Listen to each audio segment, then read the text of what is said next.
Hey, what's up guys, TechTime here and I'm back again with a brand new video, and in front of me here is the 2024 Moto Edge. And basically this is definitely an upgraded version from the previous generation. Now this is a dummy model, it's not an actual unit. I'm getting my hands on the actual unit really soon, within a couple of days or so, so make sure you stay tuned for the unboxing, the impressions, and things of that nature. But this should give us a good idea of what to expect. Now basically this definitely follows the same formula from the Motorola Moto G stylus, the Moto G 5G of 2024, and even the Moto G Power. So leatherback is the theme for Motorola this year. So on the back of the phone you'll find the dual camera setup with the 50 megapixel main sensor that does also support optical image stabilization. And again, like I said, the back is made out of this kind of vegan leather material that does provide a decent grip and makes this phone feel like a premium device. Now the cost of the phone is $549 for the unlocked version. For the carrier version I've seen it go for $299, and with some deals and promotions I've seen it go for cheaper. Okay, so if you look at the right hand side itself, you'll find your power button as well as your volume up and down. And because this is kind of the curved screen display, you'll find that these buttons are really thin, which made it hard to kind of click or get a feel of these buttons, but hopefully after some time I'll get used to it. And if you look at the left hand side, you'll also find an additional button that can act as like an action button or your Google Assistant button.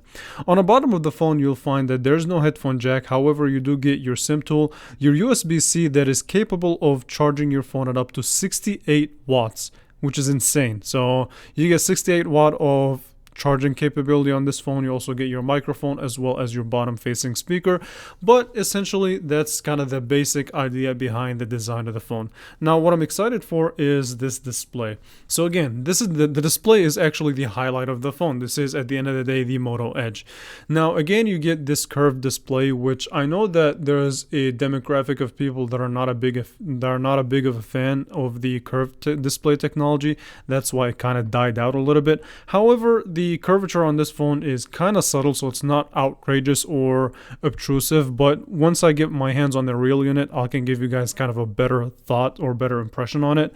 But you do get a 6.6 inch 2400 by 1080p, and check this out. So you get 144 hertz of refresh rate, as well as a HDR10 plus support and 1300 nits of peak brightness. So this is definitely going to be a solid display. It's not a 2K panel, however everything else about the display seems to be very good. Now like I said, the edges themselves, the curved display technology here is on the subtle side. As long as it doesn't bother me when I'm watching my content, doing what I'm doing on this phone, I'm fine with it. So this phone does feel, I would say, smaller than it should for a 6.6 inch display, but again, that's not a bad thing. Just makes the phone a little bit more comfortable to hold in the hand and things of that nature. Now, I want to also speak on the fact that this phone is water resistant, so it does support IP68, and you also get standard storage of 256 gigabytes, which is really nice. The Qualcomm Snapdragon 7S Gen 2 processor is on here, and it does support, and it is octa-core. The Adreno 710 is your GPU. You also have, as far as your camera goes, 4K recording at 30 frames per second. And there are a lot of things that this phone has going for it. It also supports wireless charging up to 15 watts, an in-display fingerprint sensor, a 5000 milliamp hour battery. So with that being said, I want to hear your guys' thoughts on the 2024 Moto Edge. Is this something that you'd be looking forward to, or is this something that you're just gonna, hey, it's a cool little phone, but I'm not really that interested? Let me know in the comments below, and I will definitely catch you guys in the next one. Thank you all for watching.